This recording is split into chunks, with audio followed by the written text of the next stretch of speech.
Welcome to Work the Talk, an initiative that empowers businesses to co-create workplaces of the future through sharing and deliberation. This podcast series is an initiative where we talk with industry leaders about the latest trends, challenges, and opportunities impacting workplaces across industries.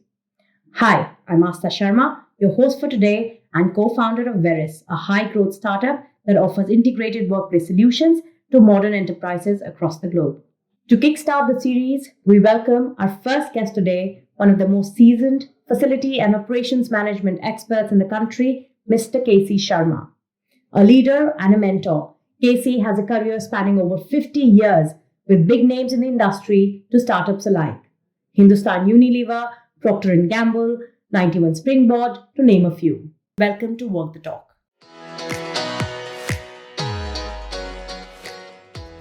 So my first question to you is that over 50 years, how have you seen the workplaces evolve? I'm sure you've seen different eras of workplaces, offices altogether.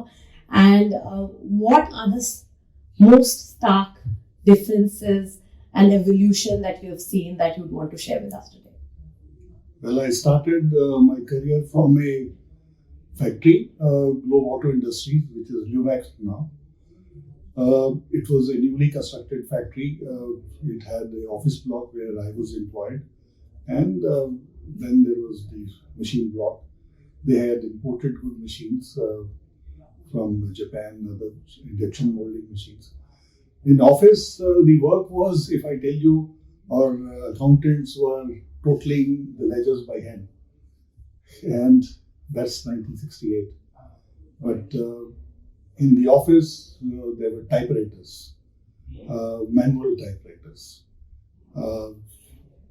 Things changed. I moved to my next job in Hanuman Road, Connaught Place, small sales office of a British company. And my third job was a Unilever joint venture in Okla, which was a fully air-conditioned building. Big shift. Big shift. Moved to a 20,000 square feet space, but fully air conditioned. In those days, I believe that was air conditioned way back in 1966. Very advanced for India at that time. Yeah, imagine P&G and Gillette guys who came in 87. They couldn't believe that in India existed a factory which was fully air conditioned in those days. So life has gone on. So I've seen from manual typewriter to electric typewriter to electronic typewriters. And then when Gillette came in 87, computers that large. Yeah, large computers, and computers all of us didn't get. There was a computer IT room, only somebody would operate computer. But then we were all given training for computers, basic training by NIT and Aptech and others, and then we got those. All employees got computers. Then the second stage came where we had a server room, wires connected. But in my life, I've worked in 91 Springboard where wireless internet. Where anybody could sit anywhere. Anybody. You had the flexibility. You could sit on a sofa in a cafeteria or move to a window and sit in a relaxed, because 91 Springboard startup meant no dress code. A different culture altogether. Having worked with Gillette with a tie and G4S again with a tie, 91 Springboard was like a college crowd in jeans, and not only jeans, people came in half pants and sleeves. The guys who had lived in America, the latest culture, but great combination. 91 Springboard saw we had a similar workplace for everybody, and from a founder to the lowest employee, everybody sat in the same space. So there were no barriers. We could walk up to anybody, anytime, and completely a cultural shift altogether. So over I think half a century, literally, you have seen from paperwork to paperless. You have seen from desk jobs to completely flexible, and now even at home post-COVID, right? You've seen a complete cultural shift in terms of how people were supposed to be, expected to dress, to come into an entirely casual era. So you've seen a lot. During these years, at what point in time did you see the onset of automation or the expectation of automation in the workplaces? Because you did say, I mean, you're saying that from typewriters, a manual typewriter, to a computer, to a tab, to everything happening on a phone today, right? So what do you feel was the era that really, made this shift and was open to automation in the workplaces and to the sector specifically, if we talk about facility management, security? What was the time that you felt this change started happening? You see, I had this terrible experience of 1977 when first time Congress was thrown out of government and Janata Dal or Janata Party came to power. You guys would not know, but companies like Coca-Cola, IBM were thrown out of India. Oh. They were overnight asked to wind up and go. And that's how local Coca-Cola was started by one of the Congress guys. Okay. So that's thumbs up came up in Mumbai. Gold spot. Gold spot. Yeah, these things which you guys, but you don't know how governments changed. But the next shift came in 1990 when the liberalization started. Yeah. Luckily for me, I was in a company of joint venture of Unilever, which was taken over by Gillette in 87. And subsequent to that, we got all computers, and Gillette was very focused, being an international company, providing its employees the best equipment and best processes to produce the world's best safety razor blades and all the accessories. Yeah, I mean, I think everybody listening knows. They would say it's not only our products which will be world class, but all our employees need to be first world class, and all the processes which they adopt. If I tell you, we had a trained computer engineer coming and sitting with us from Egypt way back in 88, where we moved our employee data from manual to computer without any package. These days you have so many softwares. Yeah. Those days we were on a simple Excel. We were trying to, but the change started happening then. So you're saying back right after liberalization? Liberalization and the urge to change things happened. And this other, if I tell you, Gillette focused so much on training. In one of the training programs, the speaker told us that everything will move to handheld. That you will be able to do all your official work through your phone in the next few years. It was a surprise to us, but today that's a fact. That's a fact. That's normal. That's reality. That's a normal thing that, today, like I've come away, I'm not carrying my laptop. Yeah. I have just my phone, I have all my emails, everything on it, and I'm able to function.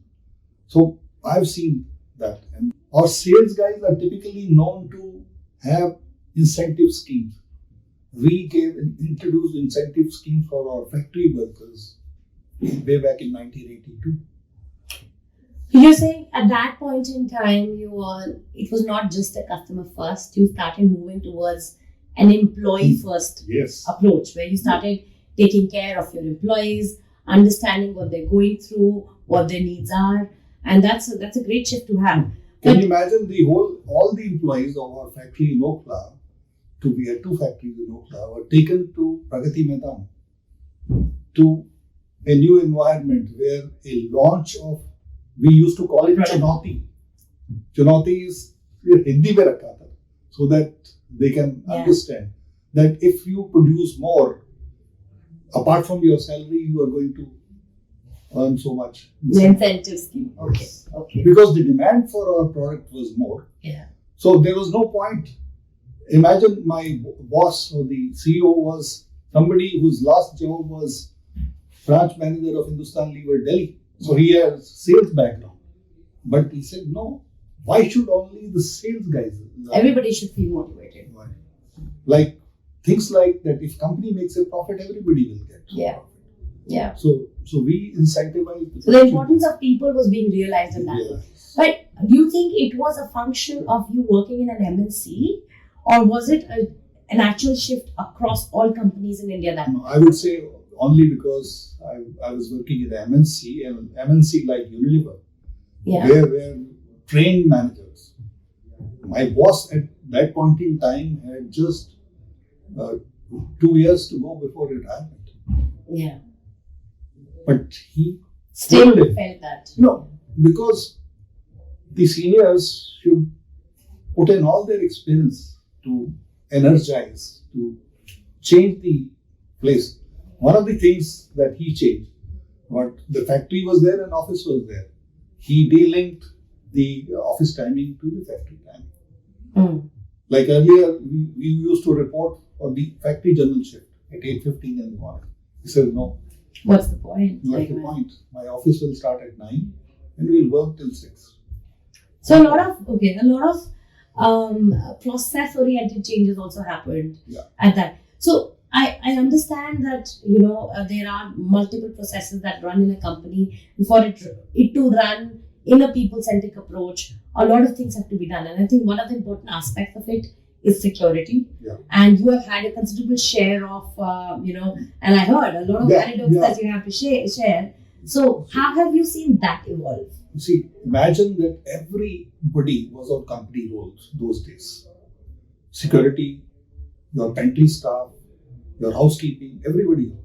But then we went through this unpleasant thing of slow down, go slow, lockdown, strike, lockdown. Because of the unionization. Because of the unionization. An inquiry officer, there was a disciplinary inquiry going on, and a legal manager was, manhandled. Oh. So, major learnings. First step, we de-linked the security. We got external security way back in 70s. From other learnings of levers of those days was, the lever office in Express building was again unionized. They were closed down. Lot of problems everywhere. So today, all modern offices learning from such ugly experiences, where nowadays all the outsource employee concept from West came in, which is Contractual employees. Contractual employee, and employees have to perform. Nobody can take his job for granted. Like, if there are drivers or if there are peons, actually the job of the peon disappeared after Gillette came in. He said, no, you have to all get up from your desk and go to each other. Healthy. You will remain fit. Don't expect from paper to be moved from others. We expect you to interact with each other. So all water cooler chats. Yes. Xerox chats. That's the term I think. Yes. And we will sit and the whole concept of cafeteria, eating the same food, eating together. That came into place. Removal of any class barrier, all that. Because I remember in Hindustan Lever office in Delhi. That's good. Actually, humanization of workplaces has happened. Yeah. And I think in what we have seen till now, technology has played a strong role in it. Automation has played a strong role in it, specifically in giving a very, very similar, streamlined experience to everybody. Yeah. From a janitor to maybe the CEO of the company. Everybody is getting a similar kind of experience. So, given you have worked in multiple kinds of companies, MNCs, Indian startups, big companies, small companies, factories, and even educational institutes where you still happen to be active. In terms of automation, in terms of the journey that an employee or a guest has from maybe a time when they are invited or they decide to come to the office to the time they go back to their house. This whole journey, how has the automation happened over time? And specifically post-COVID, a lot has changed. So what are the kind of changes that you're seeing today that are going to be reflecting tomorrow in the workplaces? See, I'm a member of GACS, Global Association of Corporate Services, and these are the challenges which are being discussed. Good progressive companies are adopting apps for solutions to employees who can intimate in advance which day they are going to come to the office. Because if there is a transport pickup or drop involved, the old system is not working. Correct. So the new systems will come into place. Even the cafeteria vendor is having a tough time. How much food he should bring to the office? Correct. Because unless he has the number in advance, he cannot cook. That's an issue, and a lot of our clients are facing Food that. will go waste, and it is it's not right to waste food. So all these things today, the need of the hour is that every company must have a solution, an employee solution, Employee experience solution. one-stop shop, where when is he coming, when is he going back, does he want, is he going to bring own food, or Does he want company food? Does he want a company parking? Does he parking? want this? Yeah, people are using metros and Ubers and others, so we need to know. We need to know, and that's a biggest challenge today, the facility managers. Despite, I completely concur with you, because we have been talking to hundreds of companies, and we see that this is a standing challenge because people don't know how to plan for their parkings, within the check-ins, how many people they're expecting within the office, cafeteria, desks, even meeting rooms. There are double bookings, there are overbookings, there are ghost bookings. People book, but they're not coming. So space utilization is a problem. Okay, let me tell you, I got into a project where the construction of building was already on. Yeah. Can you imagine, to my horror, I discovered that the architects had not planned a pantry on every floor. And the first person who comes to the office, in any office, is your housekeeping staff at 7 in the morning, 7 or 7:30. No place for him to park his cycle. Yeah. Because their mode of conveyance is cycle. So design changes are Design required. Space changes. planning is required. And in any office, you do a survey, there are more two-wheelers than cars. So no planning for two-wheelers was done. So when I came, That's the unfortunate truth. when I came with all my experience, the architect was saying, nobody asked these. Yeah. So the biggest learning for me is, if at all any company is planning to construct its own office, the security, admin, facility guys have to be on the drawing board along with the architect in the same room to specify their needs. Their needs. That's And right. I did that. Can you imagine? And this definitely is there when a new building is constructed. But there are so many offices that are changing their layouts post-COVID simply because the amount of people that used to come are not coming anymore. Yeah. The amount, if they're coming, there maybe a lot of people are coming on Mondays and Tuesdays, and then people are not coming. So half the time it's overbooked, half the time it's just not booked. Which is why when we talk to workplace enablers, we are seeing this as a standing problem, and there are challenges which can easily be mitigated by apps like the one we provide.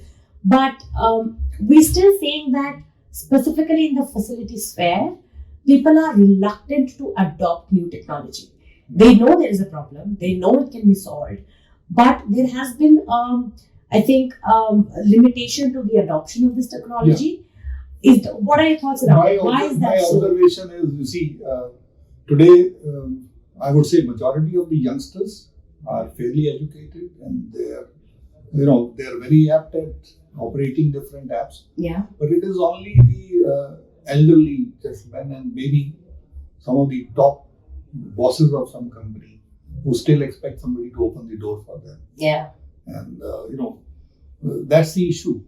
But I would strongly urge people and to address the real estate issue. Post-COVID, a lot of companies have surrendered extra spaces, or they were planning to take spaces.